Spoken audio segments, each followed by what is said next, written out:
mula sa GMA Network Center, ito ang 24 Oras.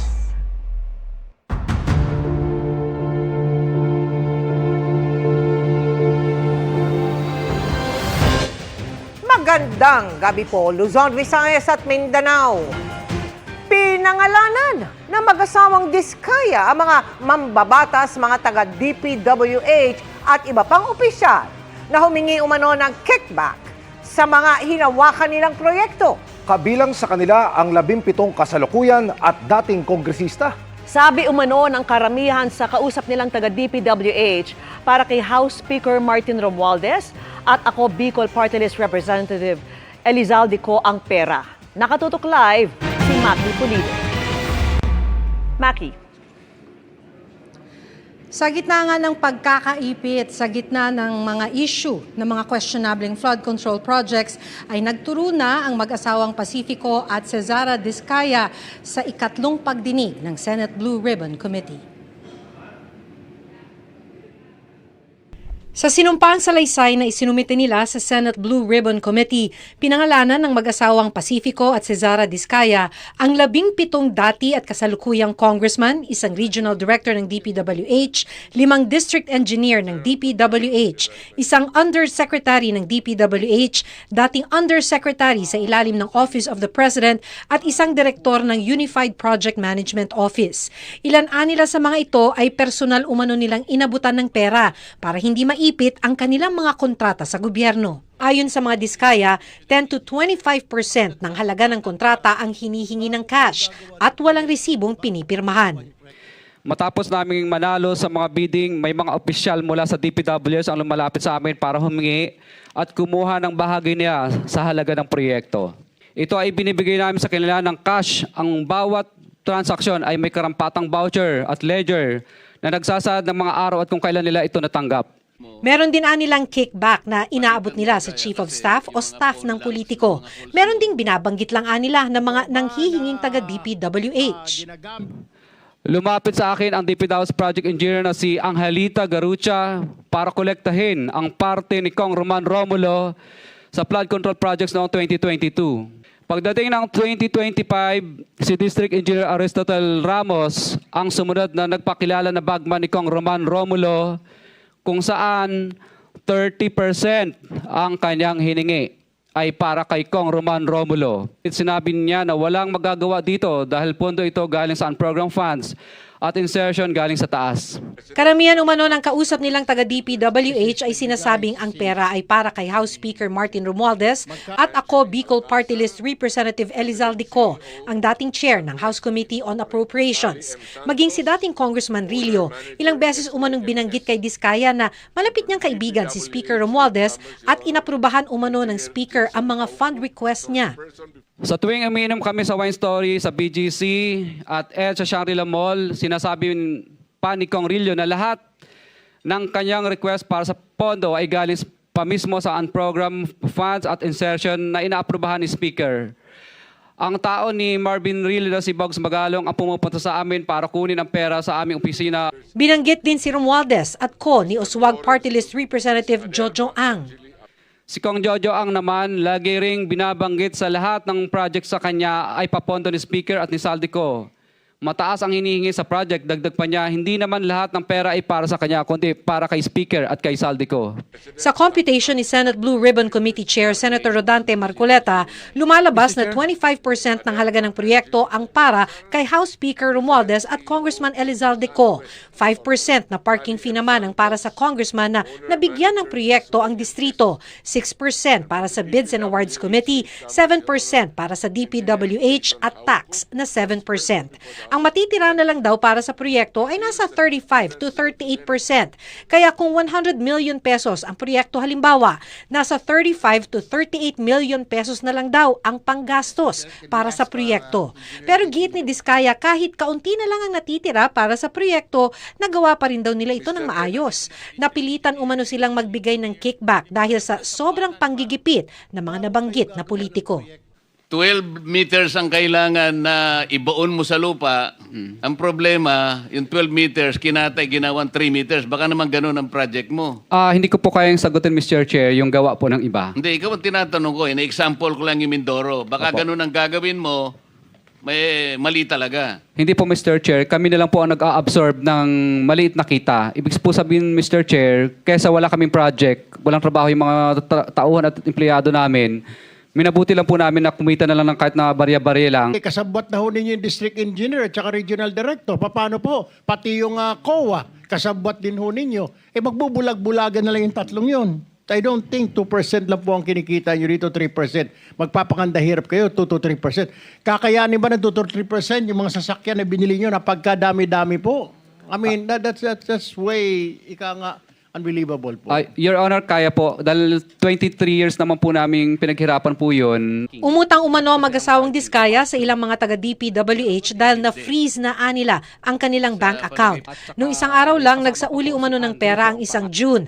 Driver ni Eduardo Virgilio, DPWH Regional Director ng Region 5. Itinanggihan ni Virgilio, sabay giit na James ang pangalan ng driver niya.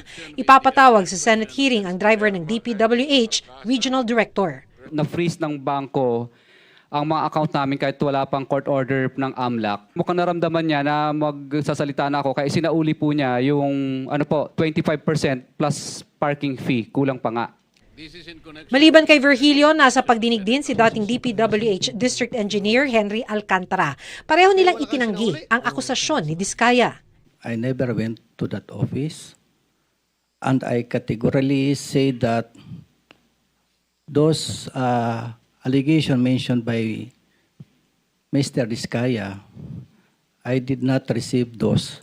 I awarded to him last year one project, and that's a road project. I respectfully deny po na may tinanggap po ako galing sa kanya. Ang tanong, pwede bang maging state witness ang mag-asawang Diskaya? Pwede, sabi ni Justice Secretary Crispin Remulla, pero may mga kondisyon bukod sa dapat mapatunayan na hindi sila ang most guilty. Parang first principle na gagamitin natin dito. Kung meron silang nakukuhang perang hindi dapat, isauli nila sa Republika. Yun naman ang first condition natin lagi. Di ba? You don't walk off laughing at the system because you enrich yourself and got away with the crime. You give it back to the state where it rightfully belongs before you can even be considered for immunity. Yun talaga ang Whistleblower Act. We have to work on those premises.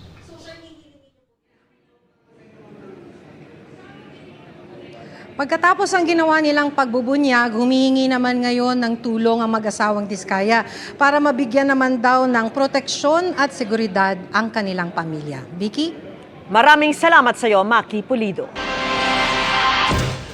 Mariin namang pinabulaanan ni House Speaker Martin Romualdez at ng iba pang pinangalanan ng mga Diskaya ang pagtanggap o paghingi umano ng kickback kaugnay ng mga projects ng DPWH. Nakatutok si Darlene Kai. Tinawag na kasinungalingan ni House Speaker Martin Romualdez ang mga pahayag ng mag-asawang Curly at Sara Diskaya na nagdarawit sa kanya sa mga maanumalyang flood control projects. Sa isang pahayag, sinabi ni Romualdez na mali, malisyoso at pawang name-dropping lang ang ginawang pagbanggit sa kanya sa sworn affidavit ng mga Diskaya. Pagpalag ni Romualdez, kahit kailan hindi siya tumanggap at hindi tatanggap ng suhol mula sa kahit kanino dahil wala raw kakayanan ng sinuman na manuhol sa kanya.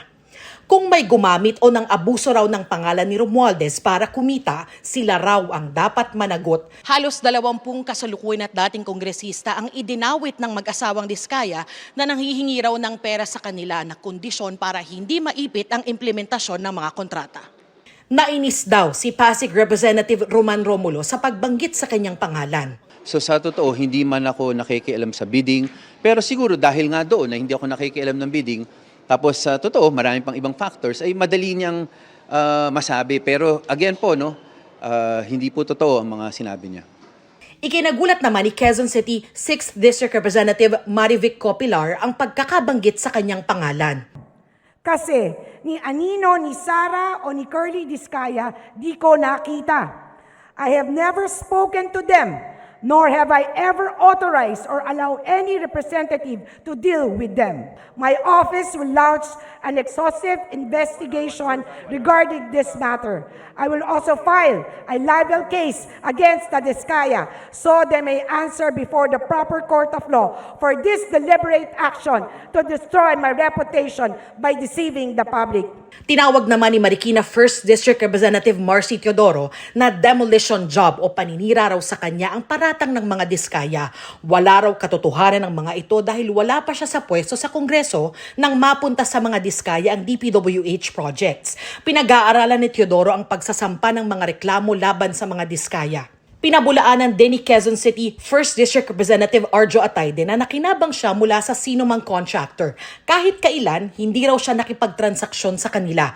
Lilinisin daw niya ang kanyang pangalan at pananagutin ang mga nagpapakalat ng kasinungalingan. Mariinding itinanggi ni Romblon Representative Eliandro Jesus Madrona ang pahayag ng mga Diskaya.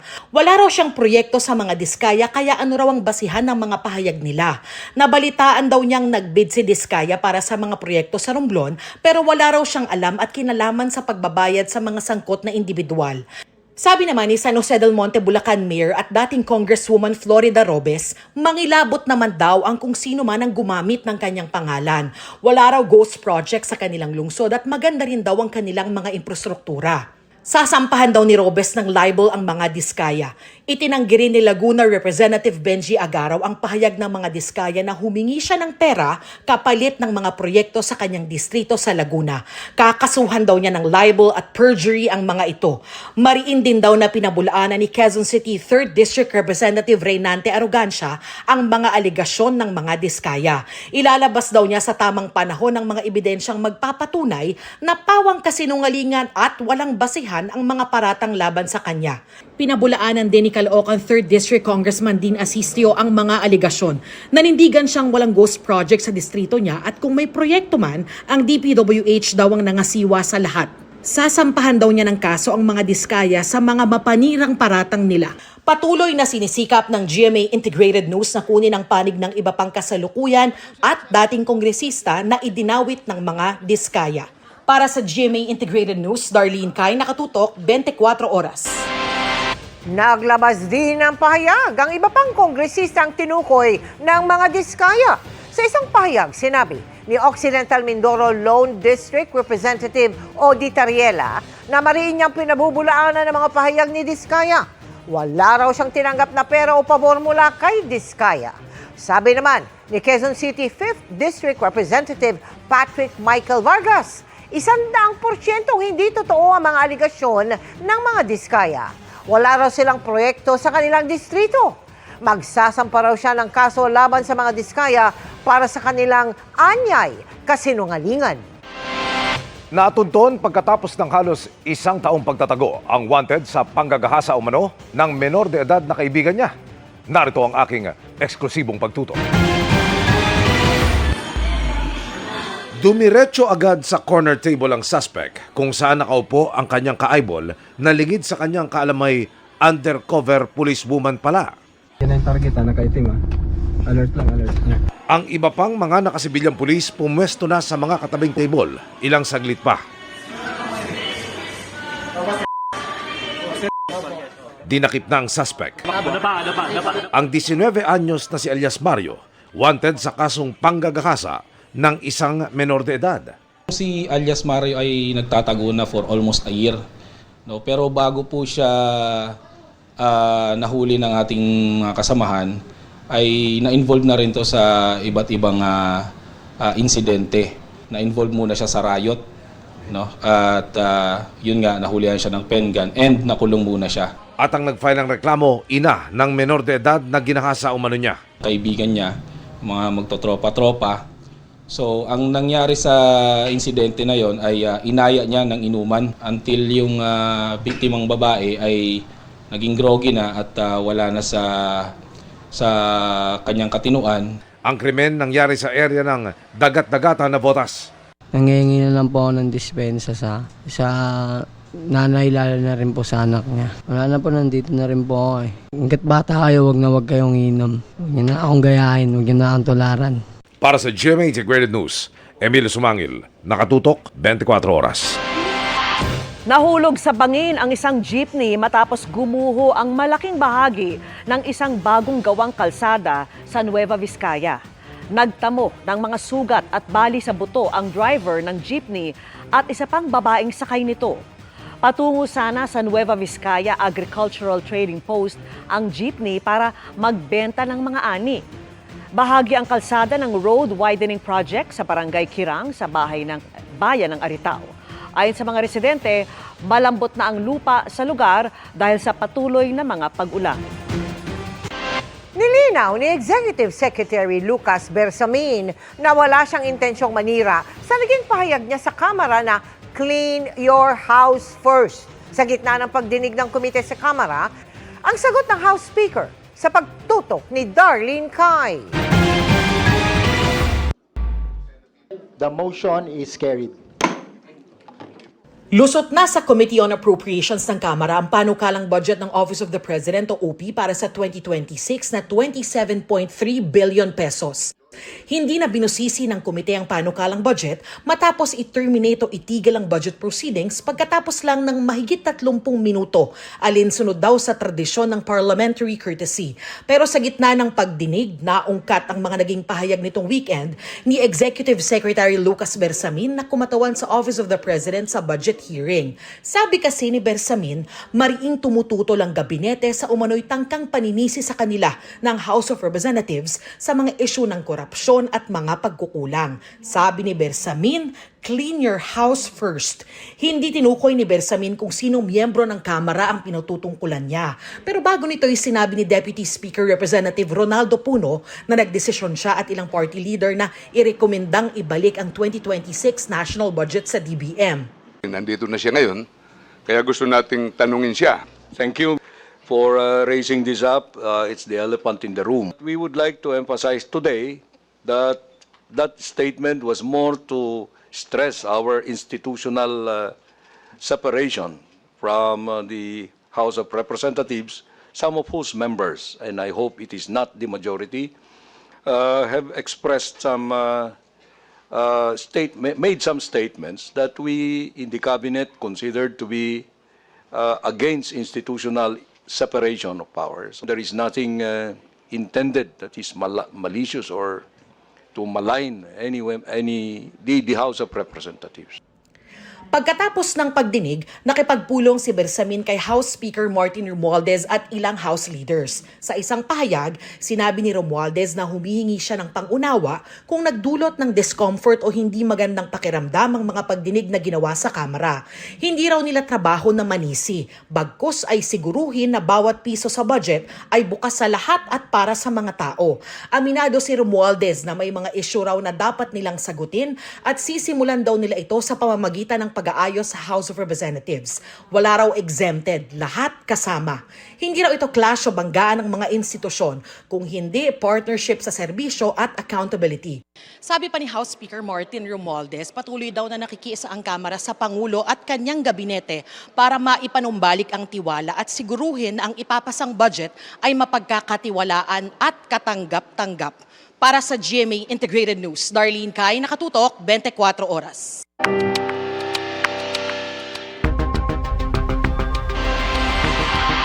May mga panibagong buto na nakuha ang Philippine Coast Guard sa Taal Lake. Sabi ni Justice Secretary Jesus Crispin Remulla, naiako ng mga buto nitong Huwebes. Pahirapan anya ang pag-retrieve sa mga buto dahil sa kondisyon ng lawa. Pero may bentahe pa rin anya ang pagkakalubog ng mga labi sa ilalim ng lawa.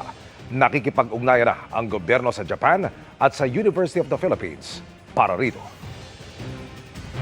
In some ways, yung natural condition ng lake helps us with the preservation of the remains. Meron pang laman-laman na nakukuha sa ibang mga buto na lumalabas. Sabihin, mas mabagal ang deterioration ng mga remains sa ilalim ng lawa kasi nga madilim na madilim. Kaugnay naman sa isyu ng Duterte drug war, pinayagang makalabas ulit ng bansa si dating PCSO General Manager at retired Police Colonel Royina Garma kahit kababalik niya lang mula ng ipa-deport galing sa Amerika. Ayon sa Justice Department, makikipagpulong si Garma sa mga kinatawan ng International Criminal Court. Nakatutok si Salima Refran. Kababalik lang niya ng bansa nitong Sabado matapos i-deport mula Amerika. Pero umalis din agad kagabi si dating PCSO General Manager at retired Police Colonel Royina Garma papunta sa Kuala Lumpur, Malaysia. Ayon kay Justice Secretary Jesus Crispin Remulla, pinayagang makaalis si Garma dahil makikipagpulong siya sa Malaysia sa mga kinatawan ng International Criminal Court o ICC. As we speak, she's with them right now, with the ICC people in Malaysia. The ICC had been asking Senator Trillanes about making her available to be a witness in the case against Duterte in the ICC.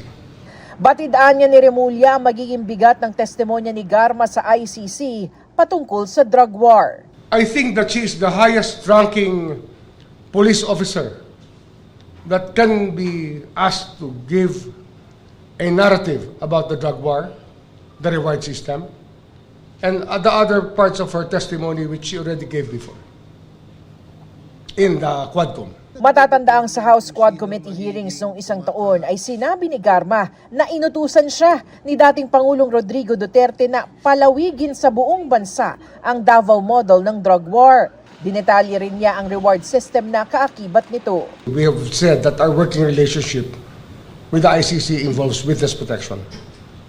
And the best way to protect her is actually for the ICC to meet her abroad. Because her life can be in danger in our country, let's face it.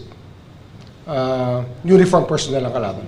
Pero ayon kay Remulla, hiniibig sabihing mawawala na ang mga reklamong murder at frustrated murder laban kay Garma kaugnay ng pagpatay kay dating PCSO Board Secretary Wesley Barayuga. We will not let that Barayuga case go undone. We will still run after it. The testimony in the ICC is very important, I think. And not only that, the Wesley Barayuga case is equally important. Kinumpirma rin ni dating Senador Antonio Trillanes IV na isa sa mga nagpagulong ng reklamo laban kay Duterte sa ICC na magiging testigo si Garma. Pero hindi pa anya sa confirmation of charges hearing sa September 23, kundi sa mismong trial. Samantala, masaya sa development na ito ang mga kaanak ng mga biktima ng drug war dahil mabigat nila ang ambag ng testimonya ni Garma laban kay Duterte. Na-establish noon is the direct hand of Rodrigo Duterte in the nationwide killings. Paano ba ang naging kalakaran? At ito, crucial, paano pala ba ang reward system sa mga pulis o malamang sa mga death squad members na titira o kaya magkakaroon ng accomplishment dito sa killings. Si Royina Garma din ang pinakamalakas na may testimonya patungkol sa quota at rewards system. Para sa GMA Integrated News, Salima Refran, nakatutok 24 oras.